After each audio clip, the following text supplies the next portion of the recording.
my sinful nature, thou hast borne it all for me.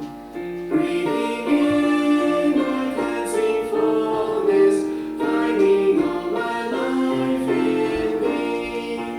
I am breathing out my sorrow, breathing out my sin.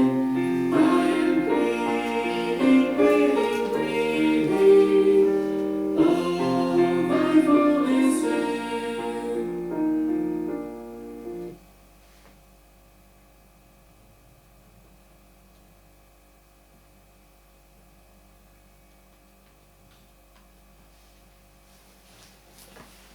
Nous vous saluons très fraternellement dans le saint et précieux nom de notre Seigneur et Sauveur Jésus-Christ. Que le Seigneur nous bénisse partout où nous pourrons nous retrouver, juste pour suivre cette émission.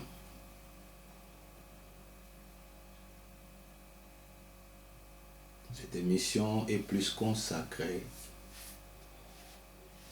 au résumé de la prédication apportée par l'homme de Dieu, une bouche mandatée, notre bien-aimé frère Ewald Frank, depuis Krefeld, en Allemagne. Sans pourtant perdre le temps, j'aimerais adresser quelques mots de prière à notre Seigneur, parce que nous ne faisons pas nos propres affaires, nous nous sommes engagés à lui servir et nous voulons que nous puissions être trouvés dans sa volonté. Prions tous ensemble et après nous allons continuer. Bien-aimé Père Céleste, nous venons avec un cœur plein d'assurance dans ta présence bénie ce soir pour te dire encore merci de tout cœur, de tous les bienfaits, Seigneur, tu fais dans la vie de chacun de nous. Toi qui écoutes les prières, toi qui ne lasses jamais à manifester ta grâce, tes bontés à notre égard. Tu es le même, Seigneur, qui dit dans ta parole, dans Jérémie, tu es toujours disposé pour nous faire du bien. Ce soir encore, nous venons auprès de toi. À qui d'autre irons-nous, car de toi nous recevons des paroles de la vie éternelle. Donne de bénir encore ces temps. Nous allons considérer ta parole pour un résumé de ce qui a été prêché à Krefeld. Sois le nôtre et soutiens-nous. Au travers de ton esprit, guide toutes choses. Nous ne voulons pas faire des choses qui viennent de nous-mêmes, mais nous voulons réellement que ta conduite bienheureuse, ta conduite sûre, puisse diriger toutes choses, afin que la vie qui est cachée dans ta parole soit communiquée à ton peuple. Bénis la bouche qui doit parler, bénis aussi les oreilles qui doivent écouter. Nous nous soumettons sous ta puissante main. Conduis, console, libère, sauve, guéris et fais-nous du bien. Dans tout cela, nous voulons que la gloire, l'honneur puissent te revenir, car nous avions adressé ces paix de mots de prière au nom de Jésus-Christ, notre divin Seigneur Sauveur. Nous avions ainsi prié. Amen. Gloire soit rendue à notre Dieu. Nous allons fredonner seulement qu'un seul cantique et après, nous passerons à l'observation de la parole.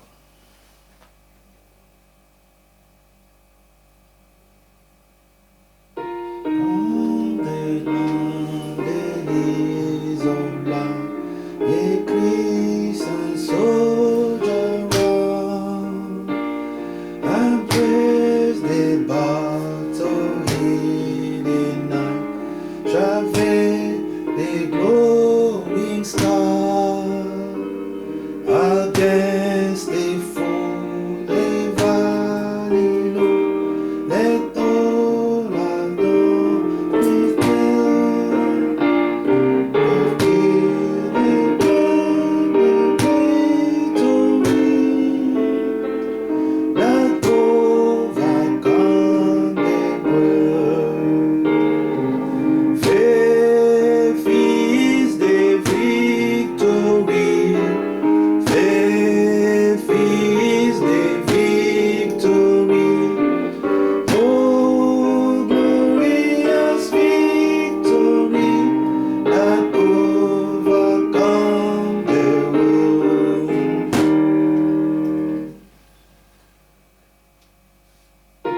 Seigneur soit encore glorifié. Sans pourtant perdre le temps, nous allons passer à l'observation de la parole.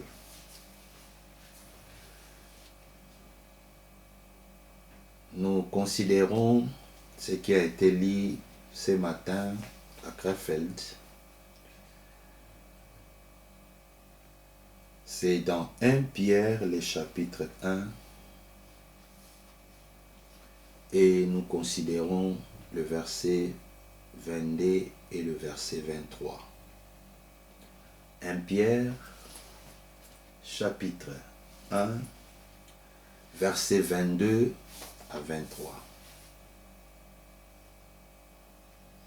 Et à purifier vos âmes en obéissant à la vérité pour avoir un amour fraternel sincère. Aimez-vous ardemment les uns les autres de tout votre cœur. Puisque vous avez été régénérés, dans d'autres versions dit nés de nouveau, non par une sémence corruptible, mais par une sémence incorruptible, par la parole vivante et permanente de Dieu. Que le Seigneur ajoute la bénédiction à la lecture de sa parole. Pour cette semaine de Krefeld, nous étions richement bénis. Et c'était la parole première qui a été considérée par notre frère Alfred Borg et le frère Franck a emboîté aussi les mêmes idées pour nous apporter ces riches paroles de bénédiction que nous avions reçues aujourd'hui. Comme je l'avais dit auparavant, nous sommes en train de faire un résumé de ce qui a été dit. Je ne saurais pas de répéter tout ce que l'homme de Dieu, notre précieux frère, que Dieu a établi pour nous, avec un mandat, une commission de distribution de la parole, lui reçoit la parole venant de Dieu et nous recevons de la part du Seigneur la parole que lui prêche pour que aussi à notre tour nous pourrons aussi partager ensemble dans différents lieux que le Seigneur nous a établis comme serviteurs. Ici nous avions lu, Pierre est en train de dire, ayant purifié vos âmes en obéissant à la vérité pour avoir un amour sincère.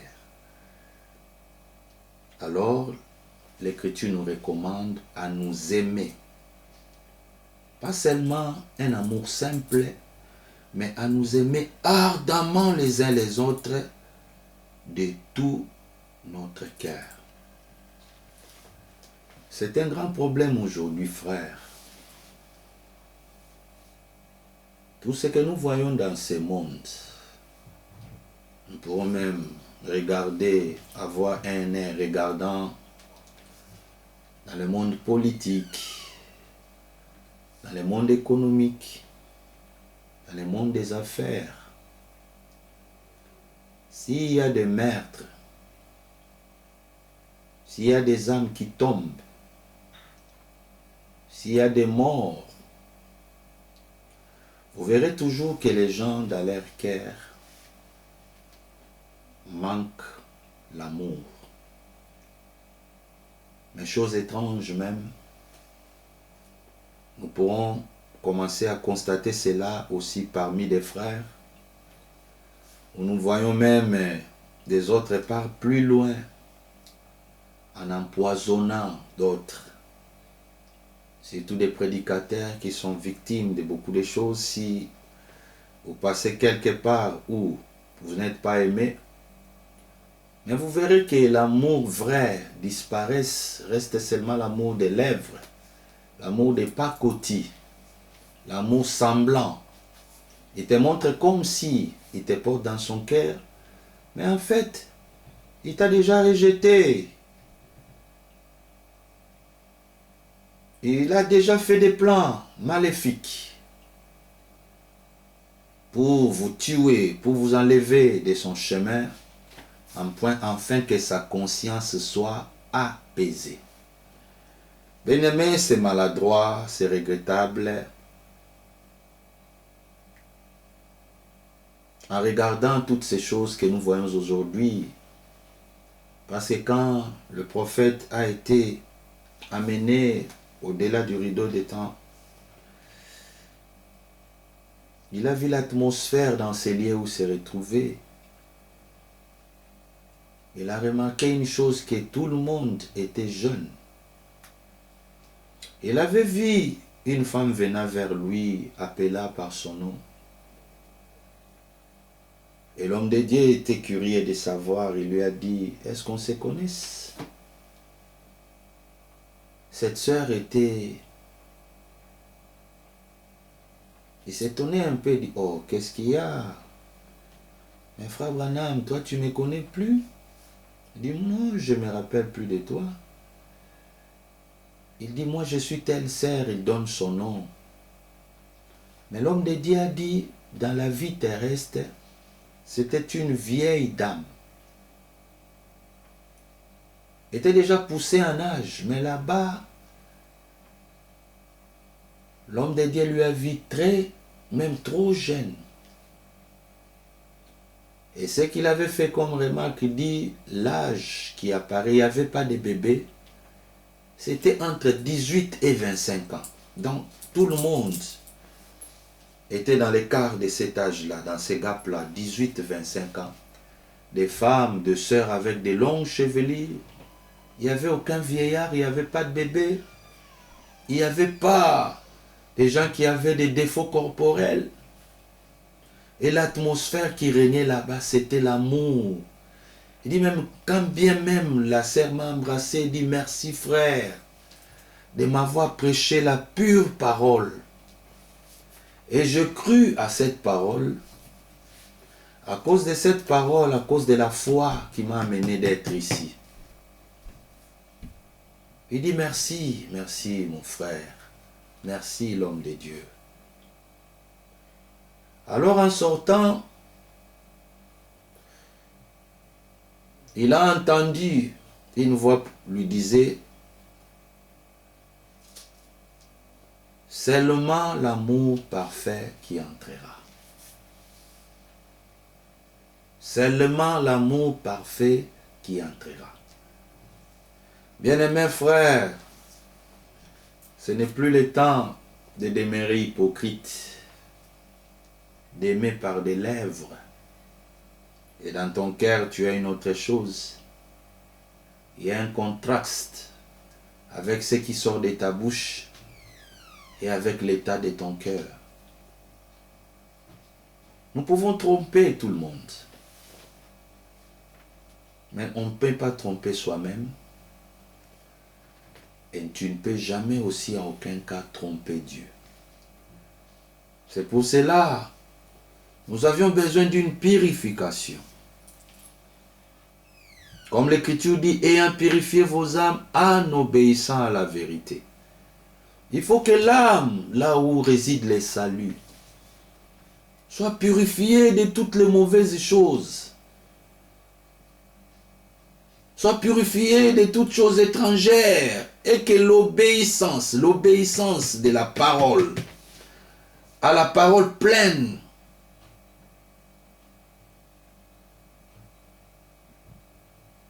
soit installée en nous, car l'Écriture dit, l'âme qui pêche, c'est celle qui mourra. Alors, quand nous obéissons à la vérité, alors nous pourrons avoir un amour fraternel sincère, sincère, je le répète frère, sincère.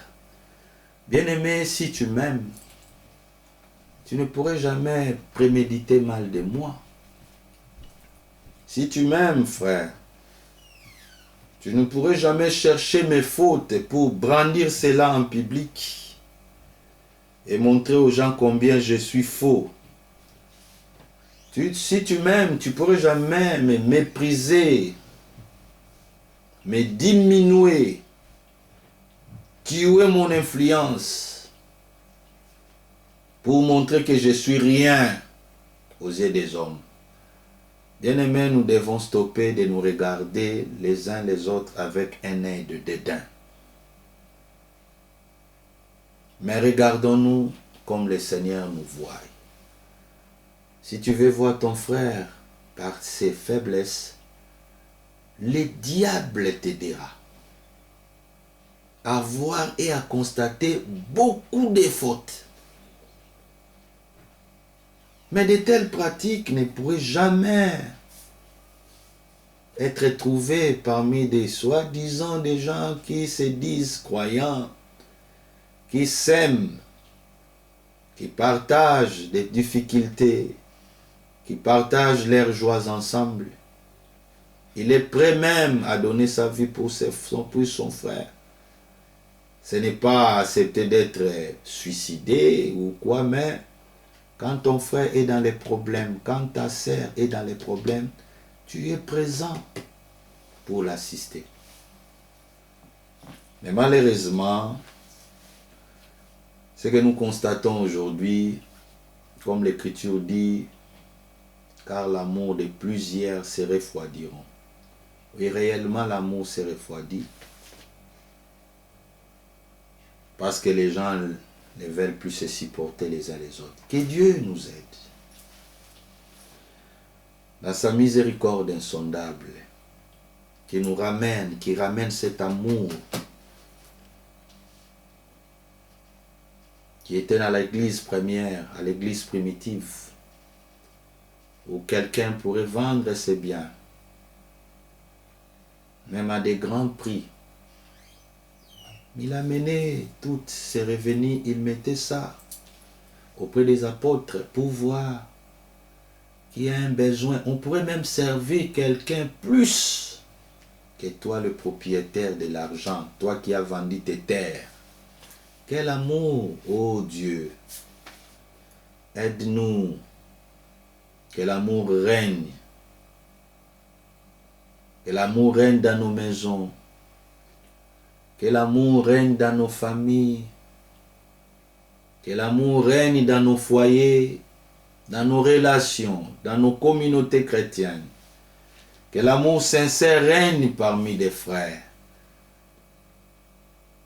Ne peut être possible, dans le verset 23, il est dit, puisque vous avez été régénérés, c'est-à-dire nés de nouveau, non par une sémence corruptible, mais par une sémence incorruptible, par la parole vivante et permanente de Dieu.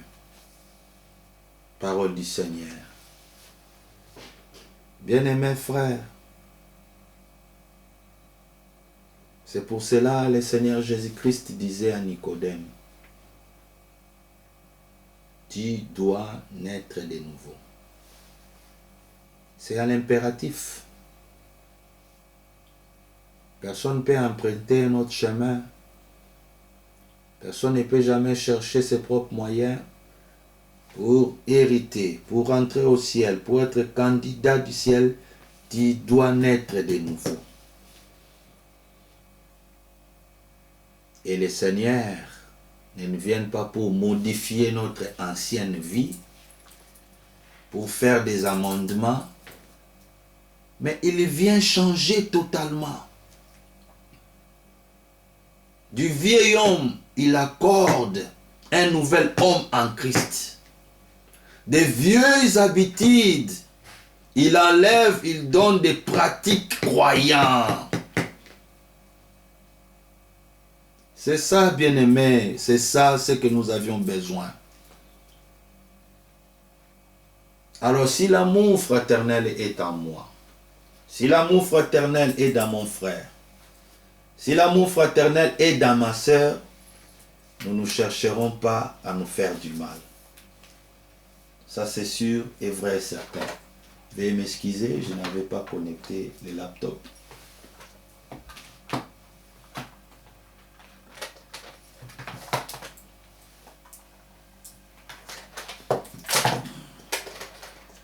Veuillez m'excuser.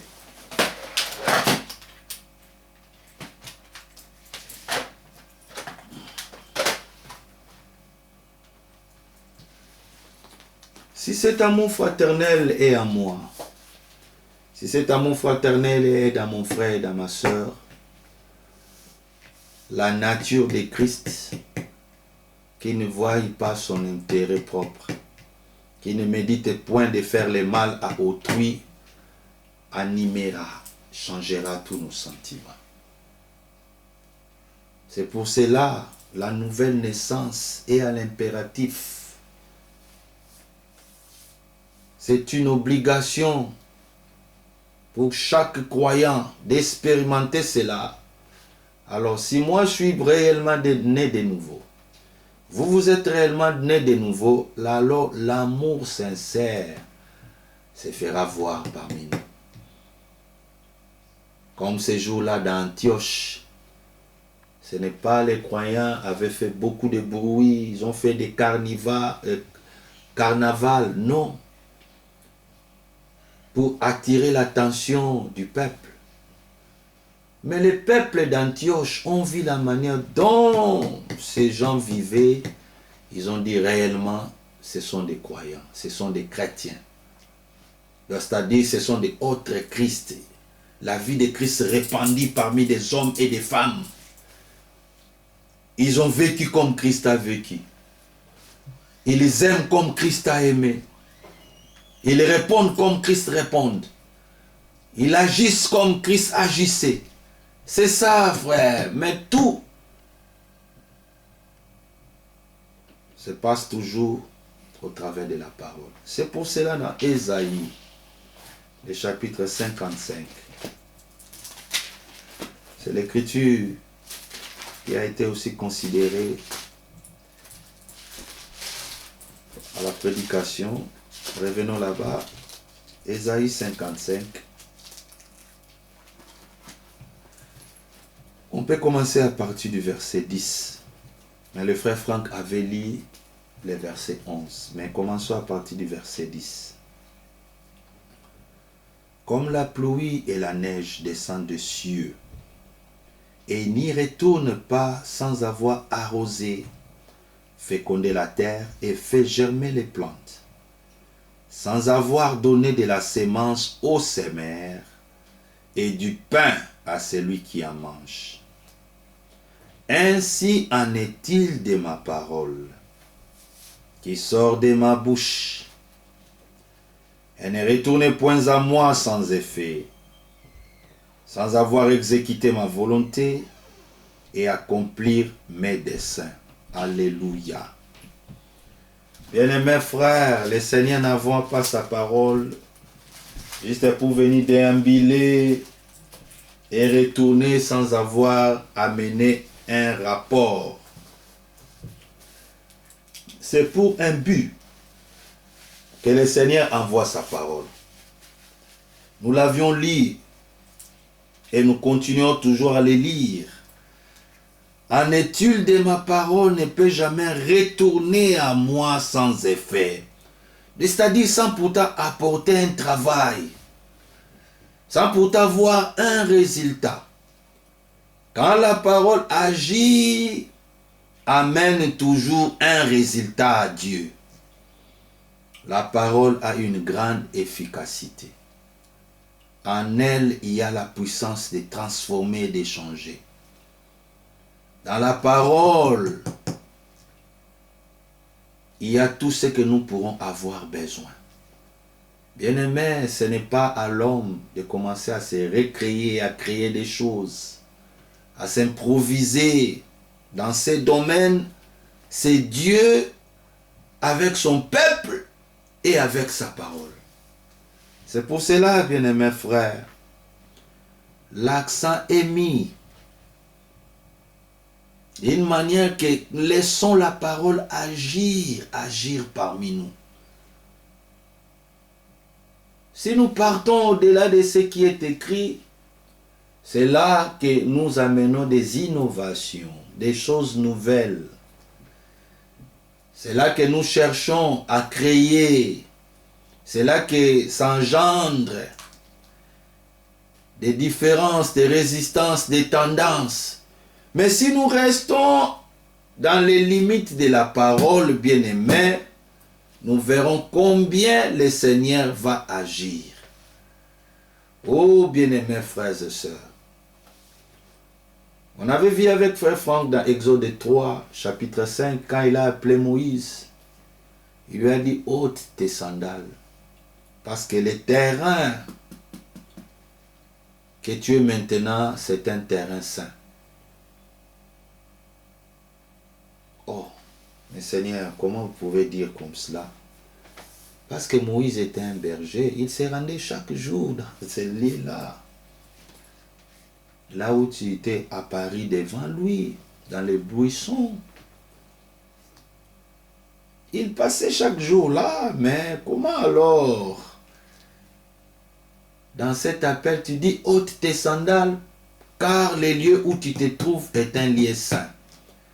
Bien-aimé, aucune place, aucun endroit dans le monde, on peut l'appeler le saint lieu. Non. Mais quand le Saint des Saints descend, toute cette trajectoire, toute cette zone, tout ce territoire-là devient saint. Pourquoi? Parce que le Saint des Saints est descendu. C'est pour cela la présence sainte de Dieu dans l'homme. Et Paul dit, vous êtes saints par vocation. Mais comment, moi, un indigne, un homme rempli de faiblesse, comment je manifeste encore d'autres choses que je me bats chaque jour pour m'en débarrasser? Comment? Vous êtes déjà saints par la parole pure que vous avez écoutée. Oh là là! Moïse, ôte tes sandales, car le lieu où tu te places est un lieu saint. Exode le chapitre 3, verset 5. Bien-aimés, nous voulons dans chaque de nos réunions que le Seigneur descende. Ce n'est pas nos 4 murs de nos tabernacles, de nos assemblées, de nos lieux d'adoration que nous pourrons dire saints. Non, là nous ne serons pas différents avec des catholiques. Ou dans leur paroisse, ils ont érigé beaucoup de statues, soi-disant Marie, avec beaucoup de saints. Et l'homme vient, il peut même être un intellectuel, avoir une bonne position élevée dans la société. Mais à cause de la manque de révélation, ils pensent que le lieu de leur paroisse, c'est un lieu saint. Malheureusement. Mais gloire soit rendue à Dieu, nous nous sommes éclairés. Le Saint, quand il descend pour certifier et vivifier sa parole, alors partout de cette zone-là, de ces secteurs-là, de ces rayons-là, deviennent saints. C'est pour cela l'homme de Dieu disait dans cette prédication, nous devons faire attention quand nous venons dans nos réunions. Que nous ne puissions pas être superficiels. Parce que d'autres gens approchent le Seigneur avec toute légèreté. Malheureusement. Ils ne réalisent pas la grandeur, la valeur de ce Dieu que nous adorons. Ils lui approchent avec toute légèreté. Là où Dieu se manifeste, il parle. Les gens ne réalisent pas. Comme aujourd'hui, frère, ces programmes divins que Dieu nous a imposés, même dans ta chambre, tu peux écouter. Même dans votre voiture, tu peux écouter. Même en allant à l'école, à l'université, au boulot, avec votre mobile, avec votre Android, tu peux toujours écouter. Parce que cette bonne nouvelle du royaume doit être prêchée dans toute la terre habitée, en guise d'un témoignage vivant, avant que la fin vienne. Pour que personne ait une raison valable, Seigneur, moi je n'ai pas écouté. Avec l'évolution de la technologie aujourd'hui, frère, nous n'avons aucune raison. Nous n'avons aucune esquisse devant Dieu. Mais les peuples ne réalisent pas. D'autres prédicateurs même parlent avec mépris, avec dédain. Ils voulaient nous faire des perroquets, parce qu'un frère Franck dit, nous aussi nous répétons, laissez les gens libres. Si nous n'avons pas encore réalisé, c'est un programme imposé par Dieu maintenant. Chaque mercredi, chaque samedi le soir et chaque dimanche matin, nous ajoutons encore des prédications live de la semaine de Krefeld et de la semaine de Zurich. Bien-aimé, c'est la dernière action que le Seigneur est en train de faire maintenant. Mais si les gens ne comprennent pas, ils voulaient défendre leur position, laisse-les, comme cela est écrit à Osée. Laissez Ephraïm aller vers ses idoles. Laisse-les. Continuez, laisse-les. Ce n'est pas à se discuter. Gardons silence, gardons calme. Mais sortons dans tout ce qui est de Babylone. Sortons. On a lu ça aujourd'hui. Ne touchez pas à ce qui est impire. Ne vous mêlez pas des choses que les gens veulent formuler pour présenter que c'est vrai. Nous avons beaucoup de respect pour notre frère Wad Frank. Une bouche mandatée. Un vrai serviteur de Dieu qui demeure dans les Écritures. Alors cette confusion a frappé le monde de partout. Les gens ne savent plus. Les gens se demandent des questions.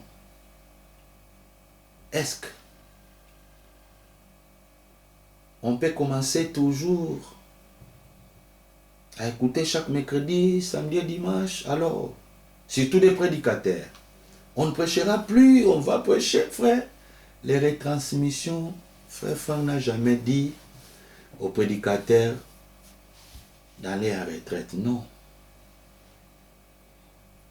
Non, il ne dira pas cela. Frère Franck, c'est un serviteur fidèle et prudent. Il peut vous dire les jours, les lieux, l'heure que Dieu lui a parlé. Il dit avec mes propres deux oreilles ici, j'ai écouté. Mon serviteur annule le voyage de l'Inde. Pour la première fois. Il a voulu insister, ah Seigneur, regarde, les gens m'ont appelé, ils ont fait des dépenses, ils ont lancé des invitations. La seconde fois, une voix encore lui dit, mon serviteur annule le voyage de l'Inde. Comme c'est un serviteur fidèle et prudent, il est fidèle à Dieu, à la voix de Dieu. Il est aussi prudent quand la voix de Dieu se fait entendre à lui. Il dit, bon, il a appelé les frères là-bas en Inde. Il dit, je suis désolé, je ne pourrai plus venir. Bon, c'était lui avec Dieu. Il n'a pas dit que Dieu m'a dit, annule. Il a dit, bon, je suis un peu empêché pour d'autres raisons, je ne pourrai plus venir. Je pense qu'on le fera à la prochaine occasion. Les frères ont regretté, frère, on a fait des dépenses, ceci, vous connaissez tous l'histoire. Et après cela, le frère Franck était dans son bureau. Il attend un coup d'appel. Son téléphone sonna. Il y décroche. Allô? Est-ce qu'on peut parler avec M. Franck?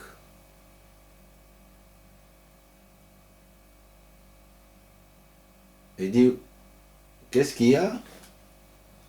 Oh, nous sommes désolés. Non, ils ont dit, est-ce que nous sommes au centre missionnaire de Krefeld? Il dit, bien sûr, nous sommes désolés pour vous annoncer la triste nouvelle. Votre missionnaire Wad Frank, il était parmi les passagers qui devaient prendre l'appareil qui quittera l'Allemagne pour l'Inde. Malheureusement, cet appareil a fait le crash et il n'y a aucun passager qui est sorti vivant. Le frère Franck a rigolé, il a dit, mais vous parlez avec M. Franck. C'est moi qui... Ah bon, c'est toi, tu n'as pas voyagé. J'ai dit, non, non, je n'ai pas voyagé. Mais bien aimé, si le frère Franck n'était pas obéissant à la voix du Seigneur, il pourrait subir le même sort que les autres ont subi. Mais c'est un serviteur fidèle et prudent. Comme il est dans la main du Seigneur. Même s'il pourrait trouver une résistance à lui, Dieu avait tous les moyens pour l'empêcher de voyager. Parce que Dieu avait vu 2023, on peut dire début, juste après de Corona, Dieu a permis que cette maladie de Covid-19 secoue le monde. Et après, un programme imposé à Dieu jusqu'à aujourd'hui. Bien-aimés frères,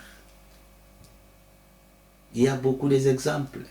Mon serviteur allait au terrain avoisinant, consacrez-les-moi. Parce que beaucoup viendront dans les réunions de café de fin du mois. Ils viendront ici pour écouter la parole. Ils auront besoin de dortoirs, là où passer la nuit. Consacrez-les-moi. Mais quand le Seigneur lui disait ça, les terrains n'étaient pas encore propriété des centres missionnaires de Krefeld.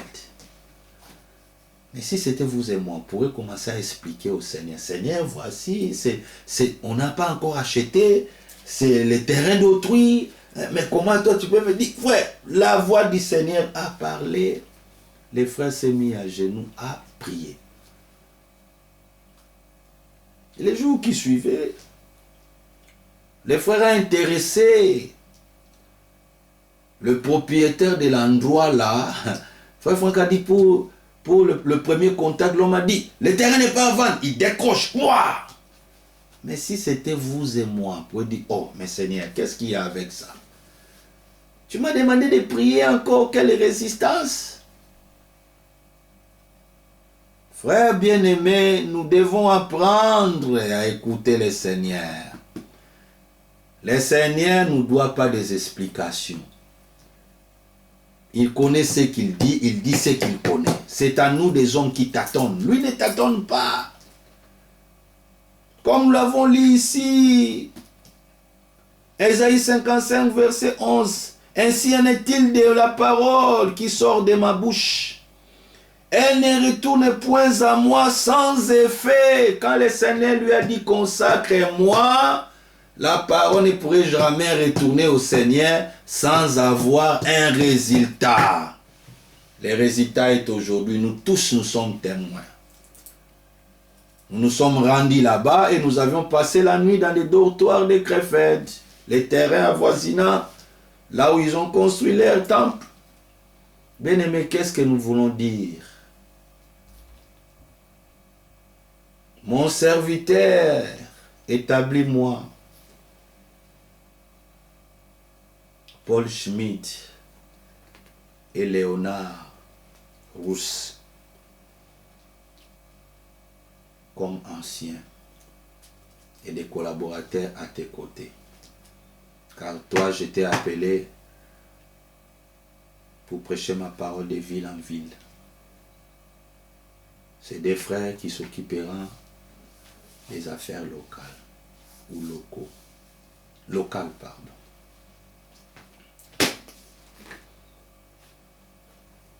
La chose était faite. Comme le Seigneur avait dit à frère Franck, jusqu'au dernier jour de leur vie, des frères Rousse et des frères Paul Schmidt. Et aujourd'hui, il y a les frères Borg. Notre frère Edmund Miskis est rentré déjà à la maison. Vous voyez, bien aimé, la parole du Seigneur ne peut jamais retourner à lui sans pourtant amener un résultat. Un résultat. Même nous aujourd'hui, bien aimés, nous n'avons aucune raison à douter.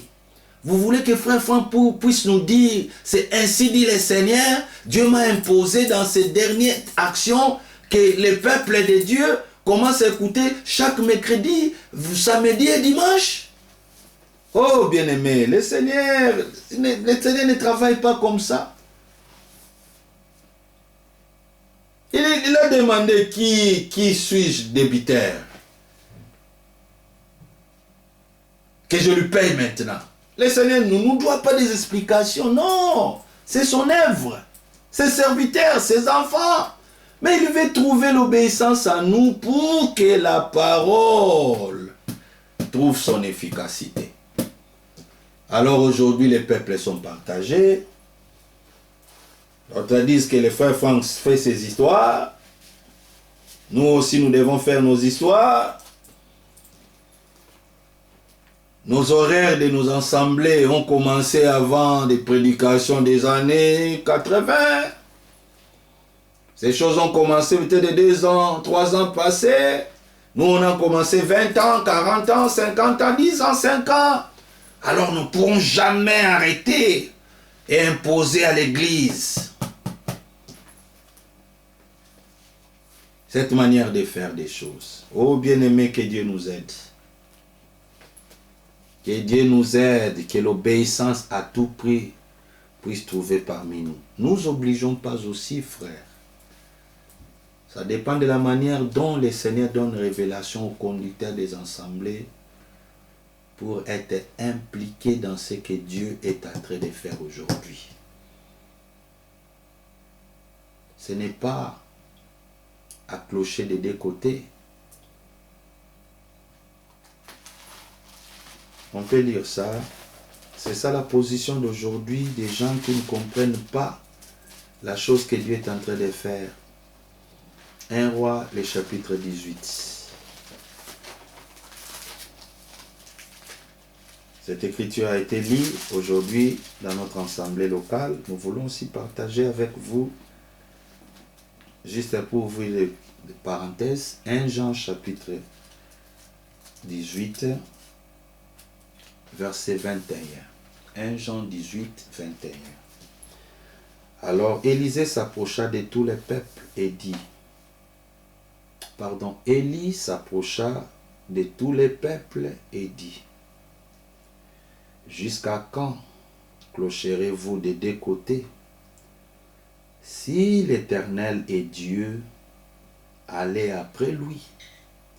Si c'est Baal, allez après lui. Les peuples ne lui répondit rien. Oh frère, quelle mauvaise position. Dieu n'a pas besoin de croyants intermédiaires, comme Laodicée, qui est tiède. Il est ni chaud, ni froid. C'est-à-dire, il est importé des 2 côtés. Si la mondanité vient, l'emporte. Si le fanatisme, l'esprit de prosélyte vient, ça lui importe. Si aussi la parole, il semble croire. Si aussi les choses divines viennent, l'emporte. Après un temps, il retourne encore. Jusqu'à quand clocherons-nous des 2 côtés? Si réellement nous reconnaîtrons ce qui s'est fait aujourd'hui, les programmes que Dieu nous a imposés chaque mercredi, chaque samedi, le soir et dimanche le matin, dernier dimanche du mois et premier dimanche du mois, Frère Franck prêche live. Les conducteurs, les anciens, les responsables des ensembles